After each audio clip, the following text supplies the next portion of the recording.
Echo News.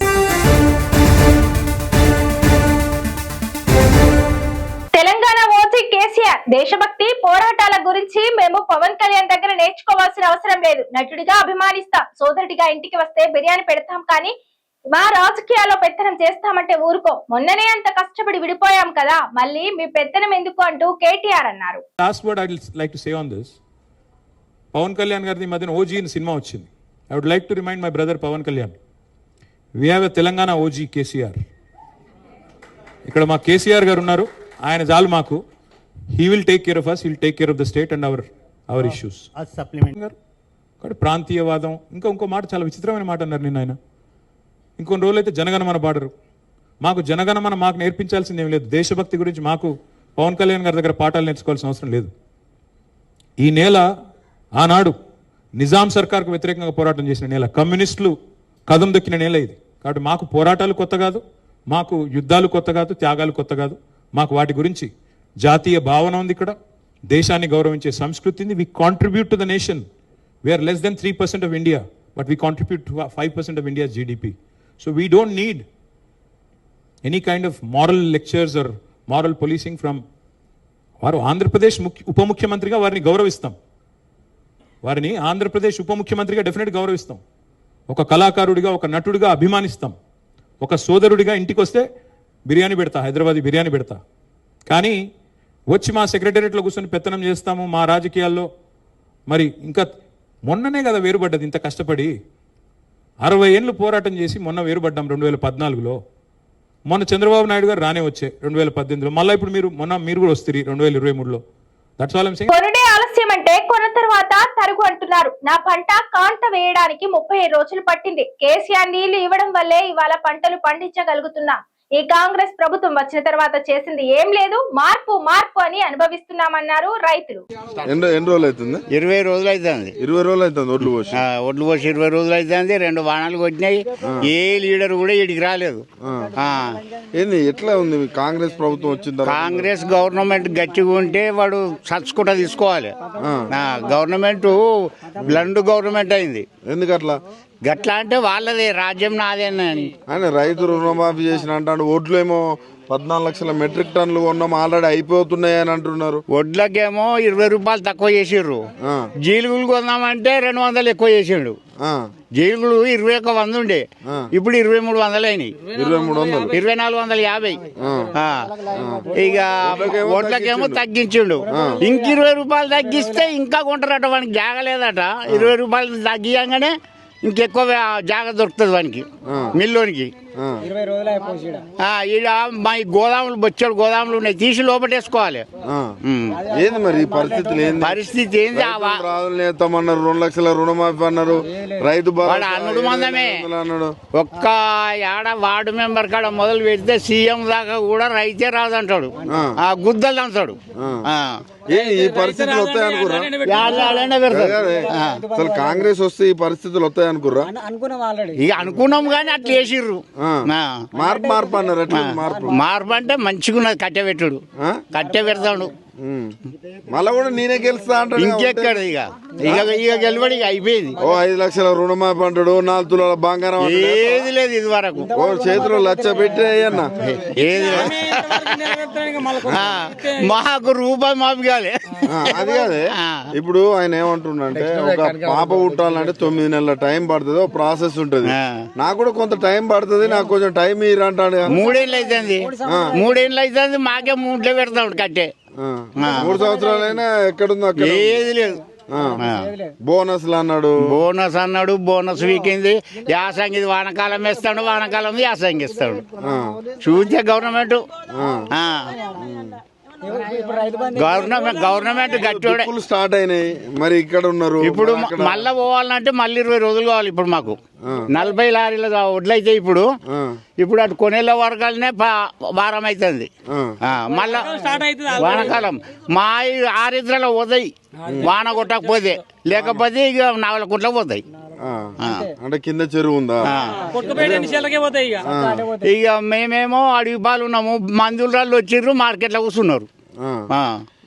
ఇట్లా అయితే రైతు వ్యవసాయం చేసే పరిస్థితి మా ఊళ్ళో రాష్ట్ర ఒక లీడర్ ఉన్నాడు. ఏది జాగది అంతేనా? ఇబ్బంది ఉంది అయితే. ఇబ్బంది అంటే చెప్పరాని ఇబ్బంది ఉంది. ఇంకా చిన్న చిన్న ఊళ్ళు మంచుకున్నాయి గట్టిగా. సరే ఊర్ల సంగతి పెట్టు, గవర్నమెంట్ గవర్నమెంట్ అయితే లంగా గవర్నమెంట్. ఎంత కోపం వస్తుంది ఎందుకే 2 సంవత్సరాలు. ఇప్పుడు ఇది ఎప్పుడో తీసి లోపటేసుకోవాలి వాడు కోనా అంటే. అంటే వాళ్ళ ఎమ్మెల్యే ఏమంటుండే రైతు భరోసా కూడా సంవత్సరానికి 3 పంటలకు ఇస్తున్నాం అంటుండ్రు. ఇస్తుర్రు ఓ పంట ఎగబెట్టిండు. రాష్ట్రంలో జూన్ 5 నుంచి సవరించిన భూముల మార్కెట్ ధరలు అమల్లోకి వస్తాయని మంత్రి పొంగులేటి శ్రీనివాసరెడ్డి తెలిపారు. భూ విలువ సవరణ శాస్త్రీయంగా హేతుబద్ధంగా చేపట్టినట్టు ఆయన వెల్లడించారు. క్షేత్రస్థాయి అధ్యయనం మార్కెట్ పరిస్థితులను బేరీజు వేసుకుని కొత్త విలువలు నిర్ణయించినట్టు చెప్పారు. నిపుణులు అధికారుల సలహాలతో ఈ నిర్ణయం తీసుకున్నట్లు స్పష్టం చేశారు. తెలంగాణలో భూముల ధరల సవరణకు రేవంత్ రెడ్డి ప్రభుత్వం గ్రీన్ సిగ్నల్ ఇచ్చింది. సవరించిన ధరలు జూన్ 5 నుంచి అమల్లోకి వస్తాయని రాష్ట్ర రెవెన్యూ, గృహ నిర్మాణ, పౌర సంబంధాల శాఖ మంత్రి పొంగులేటి శ్రీనివాసరెడ్డి తెలిపారు. భూముల ధరలను సవరించాలని, కొన్ని ప్రాంతాల్లో వాస్తవ ధరలతో పోలిస్తే భారీగా హెచ్చుతగ్గులున్న ధరలను క్రమబద్ధీకరించాలని కేబినెట్ తీసుకున్న నిర్ణయం మేరకు అమలు చేస్తున్నట్లు పేర్కొన్నారు. ఆర్థిక నిపుణుడు అరవింద్ సుబ్రహ్మణ్యం ఇచ్చిన నివేదిక, ఉన్నతాధికారుల సూచనలు, సలహాలను పరిగణలోకి తీసుకుని విస్తృత స్థాయి అధ్యయనం అనంతరం ఈ నిర్ణయం తీసుకున్నట్లు వెల్లడించారు. ప్రాంతాల వారీగా మార్కెట్ పరిస్థితులు, ధరలు, ప్రభుత్వ విలువల మధ్య ఉన్న వ్యత్యాసాన్ని సమగ్రంగా పరిశీలించి శాస్త్రీయ పద్ధతిలో కొత్త విలువలను నిర్ణయించామని మంత్రి పేర్కొన్నారు. మార్కెట్ వాస్తవ ధరలకు, ప్రభుత్వ విలువలకు మధ్య భారీ వ్యత్యాసం ఉండడం వల్ల భూ లావాదేవీలలో అనేక సమస్యలు ఉత్పన్నమవుతున్నాయని అన్నారు. ఈ పరిస్థితులను సరిదిద్దేందుకు చర్యలు తీసుకున్నామని మంత్రి వెల్లడించారు. గ్రామీణ పట్టణాల్లో స్థానిక పరిస్థితులను పరిశీలించి భూ విలువలను సవరించామని చెప్పారు. ప్రాంతాల అభివృద్ధి సామరస్యం, వృద్ధి రేటు, ఇటీవల జరిగిన భూముల వేలం, మార్కెట్ పరిస్థితులు, డిమాండ్, కొత్త రహదారులు, కారిడార్లు, outer ring road, regional ring road, పారిశ్రామిక అభివృద్ధి, మౌలిక వసతుల విస్తరణ వంటి అంశాలను పరిగణలోకి తీసుకుని మార్కెట్ విలువలను నిర్ణయించినట్లు వివరించారు. జనసేన అధినేత పవన్ కళ్యాణ్ తెలంగాణ గురించి చేసిన వ్యాఖ్యలపై గద్దర్ కుమార్తె వెన్నెల స్పందించారు. తెలంగాణ ఆడబిడ్డగా ఆయన వ్యాఖ్యలను ఖండిస్తున్నానని అన్నారు. ఎవరిని కూడా బాధ పెట్టకుండా తమను తాము ఆహుతి చేసుకున్న ఎంతో మంది అమరుల త్యాగాల ఫలితమే తెలంగాణ అని చెప్పిన వెన్నెల, తెలంగాణ తమ అయ్యల జాగిరేనని స్పష్టం చేశారు. ఏపీ డిప్యూటీ సీఎం జనసేన అధినేత పవన్ కళ్యాణ్ చేసిన వ్యాఖ్యలను గద్దర్ కుమార్తె వెన్నెల ఖండించారు. తెలంగాణ మా అయ్యల జాగిరేనని, ఈ రోజు మాది, రేపు మా బిడ్డలదని స్పష్టం చేశారు. నటుడిగా, గద్దర్ అభిమానిగా పవన్ కళ్యాణ్ ను తెలంగాణ ప్రజలు గౌరవిస్తారని, కానీ నిన్న చేసిన వ్యాఖ్యలను ఖండిస్తున్నట్టు తెలిపారు. సినిమాల్లో నటిస్తూనో, డబ్బులు పంచితేనో తెలంగాణ రాలేదన్న ఆమె, ఎంతో మంది అమరుల త్యాగాలతో తెలంగాణను సాధించుకున్నామని అన్నారు. అందుకే తెలంగాణ మా జాగిరేనంటూ స్పష్టం చేశారు. ప్రియమైన తెలంగాణ ప్రజలందరికీ వందనాలు. గౌరవనీయులైన పవన్ అన్న గారు, మీరు ఒక నటుడుగా, గద్దరన్న అభిమానిగా తెలంగాణ ప్రజలు ఎప్పుడు మిమ్మల్ని గౌరవిస్తానే ఉంటారు. కానీ తెలంగాణ ఆవిర్భావ దినోత్సవం రోజు మీరు మాట్లాడిన మాటలు ఒక తెలంగాణ ఆడబిడ్డగా నేను ఖచ్చితంగా ఖండిస్తున్నాను. తెలంగాణ సినిమాల్లో యాక్ట్ చేస్తే రాలేదు, తెలంగాణ పొత్తులకు పోతే రాలేదు, తెలంగాణ పైసలు వంచితే రాలేదు, తెలంగాణ లాబీలు చేస్తే రాలేదు. తెలంగాణ పోరాటం ఓ సాయుధ పోరాటం. తమ రక్తం చిందించిన గడ్డగా నిలబడ్డ తెలంగాణ బిడ్డల త్యాగాల పోరాటం. తెలంగాణ ఒక ఆత్మగౌరవ పోరాటం. ఎవరిని ఒక బాధ పెట్టకుండా, ఎవరిని హింసించకుండా తమను తాము ఆహుతి చేసుకున్న శ్రీకాంత్ చారియే సాక్ష్యం. తెలంగాణ పోరాటం ఒక సాంస్కృతిక యుద్ధం. పాటలతోని, మాటలతోని ప్రజల్లోకెళ్ళి, గడప గడపకెళ్ళి ప్రజల్ని చైతన్యవంతం చేసిన పోరాట గాథలున్న చరిత్ర ఈ తెలంగాణ గడ్డ. మా భూములు మావి, మా నీళ్లు మావి, మా పాలన మాది అనే ఒక నినాదంతో పల్లె పల్లె, గడప గడప త్యాగాలు చేసి సాధించుకున్న పోరాట గడ్డ. తొలి దశ తెలంగాణ పోరాటంలో 2000 పైన అమరులయ్యారు. అది ఆన్ రికార్డ్. కానీ ఎంతో మంది అడవిలో అన్నలు తెలంగాణ కోసం సపోర్ట్ చేస్తూ వాళ్ళని ఎన్కౌంటర్ చేయించబడ్డారు. అట్లాగే మలిదశ తెలంగాణ ఉద్యమంలో ఎంతో మంది విద్యార్థులు, 1200 మంది విద్యార్థులు అమరులయ్యారు. ఎంతో మంది ఆడబిడ్డలు, తల్లులు తమ కొడుకులని, తమ బిడ్డలని, నడవండ్రా బిడ్డ, మన తెలంగాణ మనది, మీరు ముందుకెళ్ళండ్రి, పోరాటంలో భాగంగా అండి మేం కుటుంబాలను చూసుకుంటాం అని వీరగాథలు నడిచిన తెలంగాణ మనది. ఎస్, మీరన్నట్టే ఈ తెలంగాణ గడ్డ మా అయ్యల జాగీరే.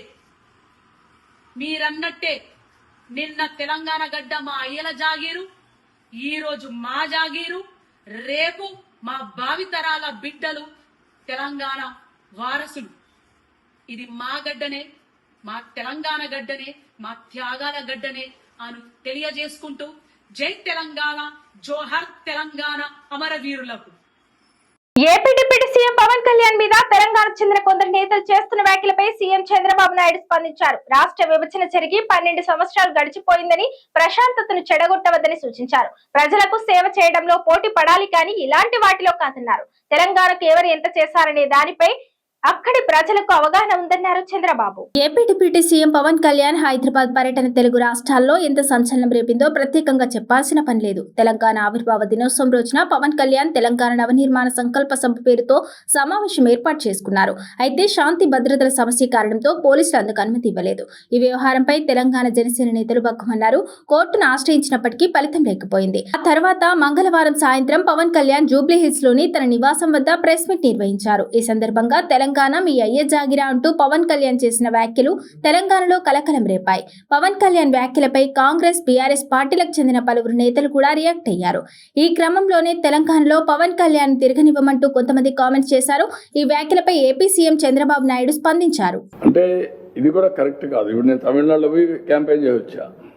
తమిళనాడుకు శివకుమార్ కూడా వచ్చాడు. ఆల్ ఇండియా లీడర్సే కాకుండా అందరూ వచ్చారు. అక్కడ కాంగ్రెస్ పార్టీ ఉంది, బీఆర్ఎస్ పార్టీ ఉంది. బీఆర్ఎస్ మొన్నటి నేషనల్ పార్టీ ఆంధ్రలో కూడా యూనిట్ పెట్టారు. ఎందుకు మాట్లాడతారో నాకైతే అర్థం కావడం లేదు. వీళ్ళు కరెక్ట్ కాదు. ఏదైనా సరే కొన్ని ప్రజాస్వామ్యంలో అమెరికాలో తెలుగు వాళ్ళు సెనేటర్స్ అవుతున్నారు, ప్రపంచం అన్ని దేశాల్లో అవుతున్నారు, ఒక అమెరికాలో కాదు. ఎవడైతే బెటర్ సర్వీస్ చేస్తారో వాళ్ళు ఆటోమేటిక్గా అవుతున్నారు. ఆస్ట్రేలియాలో అవుతున్నారు, యూరోప్లో అవుతున్నారు, అక్కడుండే రాజ్యాంగ ప్రకారం లండన్లో అవుతున్నారు. కాబట్టి ఇలాంటివి చేయడం కరెక్ట్ కాదు, అది మంచి విధానం కాదు. పోటీ పడవలసింది ప్రజా చైతన్యంలో పోటీ పడాలి, ప్రజలకు మెరుగైన సేవలు అందించాలి, వాళ్ళని ఎంపవర్ చేయాలి. ఇలాంటివి మాట్లాడి లేనిపోని ఐ కెన్ సే అనవసరంగా ప్రజల్ని విద్వేషం కూడా అన్నాను. విద్వేషాలు కూడా వీళ్ళు అనుకుంటేనే అయిపో. ప్రజలు ఇప్పుడు 12 ఏళ్ళు అయిపోయింది విభజన జరిగి, 2 రాష్ట్రాలు విడిపోయినాయి. ఎవరెవరు ఎంత కాంట్రిబ్యూట్ చేశారో అక్కడే ప్రజలకు తెలుసు. ఇప్పుడు మనం చేయాల్సింది దీన్ని లాజికల్గా తీసుకుపోవడానికి, చెడగొట్టకుండా లాజికల్గా తీసుకెళ్ళాలి. ఎవరున్నా అది వదిలిపెట్టి మాట్లాడడం కరెక్ట్ కాదు. రాష్ట్రంలోని 18 జిల్లాలకు వాతావరణ శాఖ అలర్ట్ జారీ చేసింది. బుధ గురువారాల్లో భారీ వర్షాలు, ఉరుములు, మెరుపులతో కొన్ని వానలు కురిసే అవకాశం ఉందని హెచ్చరించింది. ఆయా ప్రాంతాల్లో బలమైన ఈదురుగాలు వీస్తాయని, ఉరుములు, మెరుపులతో కొన్ని వర్షాలు పడే అవకాశం ఉందని వాతావరణ కేంద్రం హెచ్చరించింది. తెలంగాణ రాష్ట్ర వ్యాప్తంగా పలు జిల్లాలకు వాతావరణ శాఖ కీలక హెచ్చరికలు జారీ చేసింది. బుధవారం, గురువారాల్లో రాష్ట్రంలోని పలు జిల్లాల్లో మోస్తరు నుండి భారీ వర్షాలు కురిసే అవకాశం ఉందని వెల్లడించింది. ముఖ్యంగా ఆదిలాబాద్, కొమరంభీం, ఆసిఫాబాద్, మంచిర్యాల, నిర్మల్, నిజామాబాద్, జగిత్యాల, రాజన్న సిరిసిల్ల, కరీంనగర్, పెద్దపల్లి, జయశంకర్ భూపాలపల్లి, ములుగు, భద్రాద్రి కొత్తగూడెం, ఖమ్మం, నల్గొండ, సూర్యాపేట, మహబూబాబాద్, వరంగల్, హన్మకొండతో సహా 18 జిల్లాల్లో అక్కడక్కడ భారీ వర్షాలు కురిసే అవకాశం ఉన్నట్లు పేర్కొంది. ఈ నేపథ్యంలో ఆయా జిల్లాలకు వాతావరణ కేంద్రం అలర్ట్ జారీ చేసింది. మిగిలిన జిల్లాల్లోనూ చెదురుముదురు వర్షాలు కురిసే అవకాశం ఉన్నందున ఎల్లో అలర్ట్ జారీ చేసింది. ఆయా ప్రాంతాల్లో బలమైన ఈదురుగాలు వీస్తాయని, ఉరుములు, మెరుపులతో కొన్ని వర్షాలు పడే అవకాశం ఉందని వాతావరణ కేంద్రం హెచ్చరించింది. మరోవైపు కేరళ, తమిళనాడు రాష్ట్ర తీరాన్ని నైరుతి రుతుపవనాలు రేపటిలోగా తాకే అవకాశం ఉన్నట్లు వాతావరణ శాఖ పేర్కొంది. ఈ క్రమంలో మంగళవారం రాత్రి నుంచే పలు జిల్లాల్లో భారీ వర్షాలు కురుస్తున్నాయి. ఖమ్మం, భద్రాద్రి కొత్తగూడెం జిల్లాలో రాత్రంతా ఎడతెరిపి లేకుండా వాన దంచుకొట్టింది. ఖమ్మం జిల్లా ఏన్కూరు మండలంలో అత్యధికంగా 7.9 సెంటీమీటర్లు వర్షపాతం నమోదైంది. ఇదే జిల్లాలోని తల్లాడలో 6 సెంటీమీటర్లు, భద్రాద్రి కొత్తగూడెం జిల్లా అశ్వారావుపేట 4 సెంటీమీటర్లు వర్షపాతం నమోదైంది. మరోవైపు 27 జిల్లాల్లో 40.2 నుంచి 44.7 డిగ్రీల మధ్య ఉష్ణోగ్రతలు సైతం రికార్డ్ అయ్యాయి. ఇది ఇవాల్టి బులెటిన్. మరో బులెటిన్ లో మళ్ళీ కలుద్దాం. స్టే 24.